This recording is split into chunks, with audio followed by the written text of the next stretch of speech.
So, let's dive right in. Imagine being part of a society where the very people sworn to keep you safe are also the ones tearing your world apart. That's the dilemma at the heart of The King Must Die.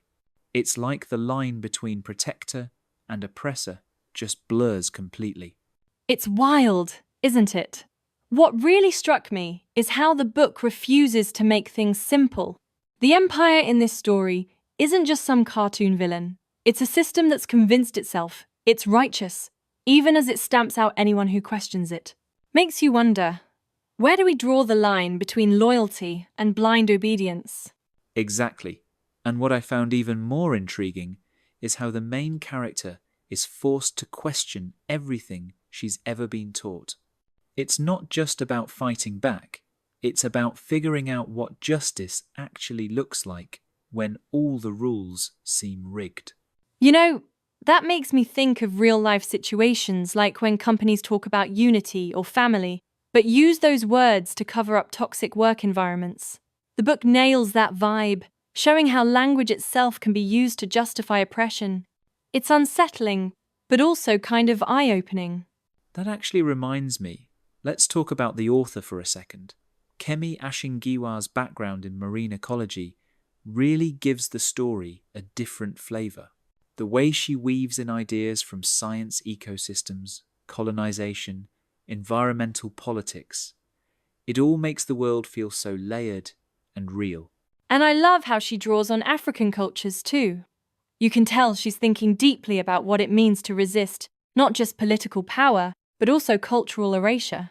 There's this sense that every tradition, every ritual in the story is an act of survival, not just nostalgia.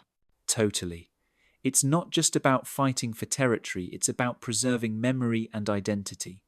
The Empire tries to erase those things, and that's portrayed as a different kind of violence.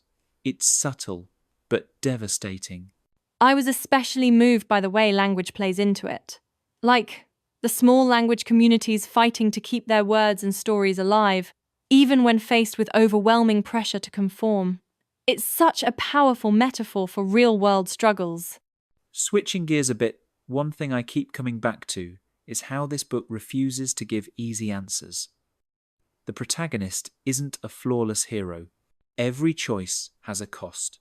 And sometimes, the lines between right and wrong get seriously blurry. Yeah, and that's honestly what makes it feel so real. Like, a revolution might topple a dictator, but then what? Sometimes, good intentions lead to chaos, and that's a risk the characters are forced to face. It makes you ask if change is worth it when it comes with so much pain. And then there's the whole question of power itself. Not just who has it, but how it changes people. The book warns us that even rebels can lose sight of their values once they get a taste of control. It's a cycle that keeps repeating. What surprised me most is how the story points out that the real threat isn't just the king, it's the throne. Power's like this virus that infects whoever holds it, and unless you break the system, nothing really changes. Speaking of messy motives, the protagonist's hunger for revenge really complicates things. It fuels her, but the book keeps asking, are you fighting for justice or just to settle a score? That's such an important distinction. Sometimes people take bold action for all the right reasons, but if anger is the only fuel, it can end up clouding your judgment. Like, you might start out wanting to protect others, but somewhere along the line, it can turn personal, and that can be dangerous. Absolutely.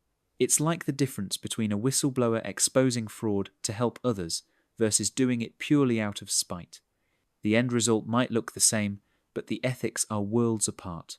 And the book never lets you forget that. It keeps pressing on that uncomfortable question, what's driving you?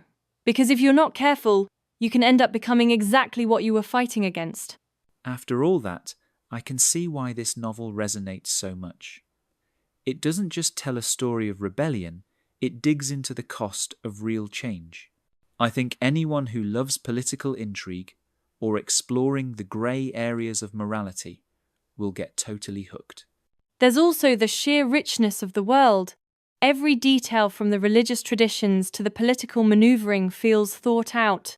It's a slow burn, sure, but the payoff is worth it if you like stories that stick with you long after you finish. And honestly, it's refreshing to see speculative fiction that centers African-inspired cultures and mythology. It gives the whole story a fresh perspective, and you don't feel like you're reading the same old fantasy tropes. I agree in part, but I'll admit it's a dense read at times. If you're new to political fantasy, it might take a bit to settle in. But if you're up for a challenge and want to wrestle with big questions, this book totally delivers. So, wrapping up The King Must Die isn't just about toppling a tyrant. It's a meditation on power, identity, and what it actually takes to protect the things that matter most. It keeps asking, how far are you willing to go for your people? And maybe more importantly, it challenges us to look at our own world, the systems we accept, the traditions we follow, and decide whether they're worth defending or if it's time to fight for real change. It's the kind of story that lingers long after you've turned the last page.